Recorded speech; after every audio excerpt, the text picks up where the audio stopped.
Assalamualaikum dan selamat sejahtera. Kami pelajar daripada Politeknik Nilai dari jurusan Diploma Pengurusan Perwujudan ingin menerangkan tentang kempen kami iaitu kempen kesihatan mental. Di bawah subjek DUA 6022 Komunikasi dan Penyiaran Islam atas nama pensyarah kami iaitu Dr. Nuhayati Fatmi binti Talib. Seterusnya, ini adalah isi kandungan dalam konten kami iaitu kami akan menerangkan apa itu kesihatan mental, jenis-jenis masalah kesihatan mental, tanda dan gejala, cara mengatasi dan kesimpulan.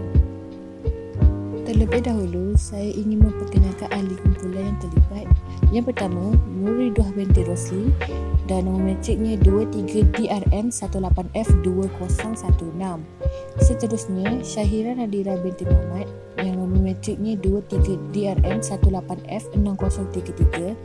Dan yang terakhir, Nurfatih Azura Suhana binti Salih Udin dan nombor metriknya 23DRM18F2034. Assalamualaikum warahmatullahi wabarakatuh. Nama saya Nurul Ridha binti Rosli. Nombor metrik saya 23DRM18F2016. Saya adalah pelajar selima Diploma Pengurusan Perwujudan. Okey, hari ini saya ingin membincangkan tentang tajuk kempen saya iaitu kempen kesihatan mental. Apa itu kesihatan mental? Kesihatan mental adalah situasi di mana seseorang individu menyedari potensinya boleh berdaya tindak terhadap stres kehidupan mereka. Mereka boleh bekerja dengan produktif dan juga mereka boleh menyumbang kepada masyarakat di sekeliling mereka. Kesihatan mental juga merujuk kepada beberapa cara. Yang pertama adalah cara berfikir, cara merasa dan juga cara bertindak balas terhadap suatu perkara. Seterusnya, cara menghadapi masalah dan mengatasi masalah tersebut. Yang terakhir ialah cara kita berinteraksi dengan orang lain. Antara masalah kesihatan mental yang sering diperkatakan adalah kemurungan, keresahan, kecelaruan bipolar dan juga skizofrenia. Seterusnya, saya akan jelaskan tentang masalah kesihatan mental yang pertama iaitu kemurungan. Kemurungan adalah gangguan perasaan seseorang yang menyebabkan seseorang itu merasa sedih dan berpanjangan. Dia mudah merasa letih dan juga dia tiada tenaga untuk melakukan aktiviti harian iaitu lesu. Dia juga hilang minat dalam melakukan aktiviti harian mereka. Lepas tu dia jadi orang yang cepat marah walaupun benda tu benda kecil. Dan dia berlarutan sekurang-kurangnya dalam masa 2 minggu. Penyakit ini juga boleh dihidapi oleh sesiapa sahaja tidak kira umur, jantina ataupun bangsa. Punca terjadinya kemurungan adalah disebabkan oleh kombinasi faktor genetik, biologi, alam sekitar dan juga psikologi. Kebanyakannya berkaitan dengan persekitaran hidup iaitu persekitaran keluarga. Antaranya disebabkan berpunca daripada perceraian ibu bapa, kematian orang yang dikasihi dan juga persaraan. Masalah kesihatan yang kedua adalah keresahan. Keresahan adalah keadaan perubatan yang digelar sebagai kebimbangan yang berterusan secara berlebihan atau dikenali sebagai occasional anxiety di mana merasa cemas di tempat kerja atau sebelum mengambil peperiksaan dan juga mereka mudah berasa takut dan tertekan tanpa sebab yang jelas. Contoh gangguan keresahan yang pertama adalah gangguan keresahan menyeluruh iaitu GAD. Nama penuhnya Generalized Anxiety Disorder. GAD adalah keresahan dan merasa bimbang yang melampau tanpa sebab. Yang kedua adalah gangguan panik. Gangguan panik adalah ketakutan yang menyerang secara tiba-tiba yang boleh menyebabkan pesakit, berpeluh, merasa sakit dada dan juga degupan jantung mereka tidak teratur. Yang ketiga adalah kecelaruan obsesif iaitu kompulsif.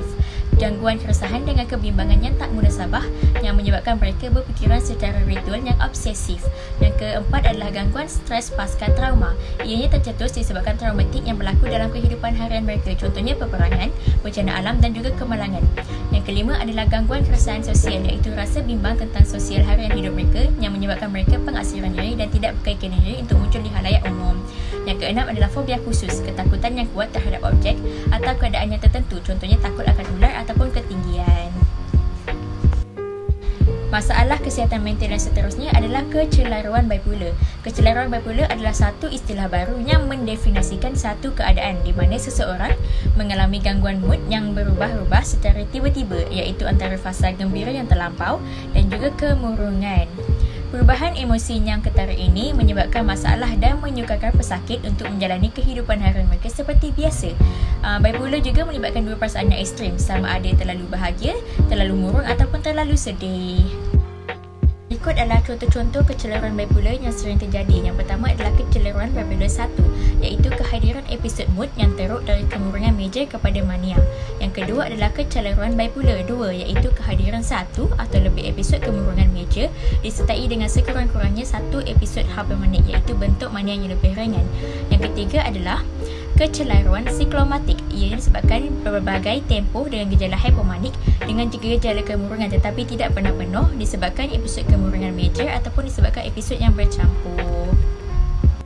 Masalah kesihatan mental yang sering mendapat tempat seterusnya adalah skizofrenia. Okey, skizofrenia ini adalah penyakit mental yang teruk dengan ciri-ciri kecacatan berterusan pada penerimaan seseorang iaitu perception mereka terhadap gambaran alam sebenar ataupun realiti. Seseorang yang mengalami skizofrenia tanpa dirawat biasanya menunjukkan pemikiran yang tidak teratur dan mungkin juga mereka mengalami delusi ataupun halusinasi pendengaran. Sebagai contoh, pesakit yang mengidap penyakit skizofrenia merasakan seekor kucing itu adalah seekor kucing yang menakutkan dan menyeramkan yang boleh menyederakan mereka. Padahal bagi kita, orang biasa, kucing itu sangat comel, sangat baik, tapi bagi mereka tidak. Mereka mempunyai halusinasi dan delusi terhadap suatu gambaran realiti mereka. Assalamualaikum warahmatullahi wabarakatuh. Nama saya Syahira Nadira binti Muhammad dan nombor matrik saya 2033. Seterusnya, saya akan menerangkan tentang tanda dan gejala umum. Tanda yang pertama ialah perubahan dalam tidur ataupun selera makan, sama ada kita makan terlalu banyak ataupun makan terlalu sikit dan tidur terlalu banyak ataupun tidur terlalu sikit. Seterusnya, kehilangan minat terhadap perkara-perkara yang dulu menggembirakan atau menarik, seperti kita kehilangan minat melakukan hobi-hobi yang kita suka dahulu. Seterusnya, mengasingkan dan bersendirian lebih kerap. Keempat, menghabiskan sebahagian besar masa untuk berfikir ataupun bercakap mengenai berat badan atau badan mereka. Dan terakhir, melakukan kecederaan diri seperti memotong atau membakar. Assalamualaikum, nama saya Nur Fatih Azura Suhana binti Salimuddin. Nombor matrik saya F2034. Okey, hari ini saya akan membentang tajuk cara mengatasi masalah kesihatan mental. Okey, yang pertama adalah amalkan perhubungan yang sihat. Luangkan masa dengan orang yang tercinta seperti isteri, anak-anak, rakan sekerja, kawan-kawan rapat dan sentiasalah bercerita mengenai perkara yang positif sahaja dengan mereka. Yang kedua adalah bersenam. Melakukan senaman selama 30 minit setiap hari dapat memberikan impak yang bagus kepada diri kita melalui daripada segi fizikal dan mental kita, dan akan memberi motivasi dan mempunyai lebih banyak tenaga untuk mengharungi hari-hari yang akan datang. Dan jangan lupa rancang senaman kita dan tidak melakukannya secara mengkinzir buta. Yang ketiga adalah berfikiran secara positif. Menjadi seorang yang positif thinker adalah salah satu cara yang berkesan untuk mengatasi masalah kemurungan. Buangkan rasa negatif, tiada harapan dan kebosanan dalam hidup. Cari sekurang-kurangnya 5 perkara yang boleh membuatkan anda rasa gembira untuk hari ini dan hari-hari yang akan datang.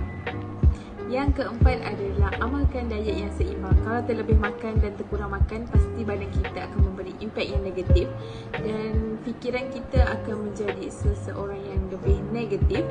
Okey, apa kata kita cuba cari makanan yang seimbang untuk diri anda dan jangan terlalu gilakan badan yang terlalu kurus dan terlalu slim seperti model, dan akan membuatkan anda lagi lebih stres dan rasa terganggu. Yang terakhir adalah tingkatkan penampilan anda. Sekiranya anda mengambil berat mengenai cara pemakaian dan penampilan anda setiap hari, pasti anda akan merasa lebih gembira dengan diri anda sendiri. Sekali-sekala, apa salahnya berbelanja untuk kelihatan lebih tampan dan lebih cantik? Ia pasti membuatkan anda lebih yakin dan tampil di halayak ramai. Sekian, terima kasih.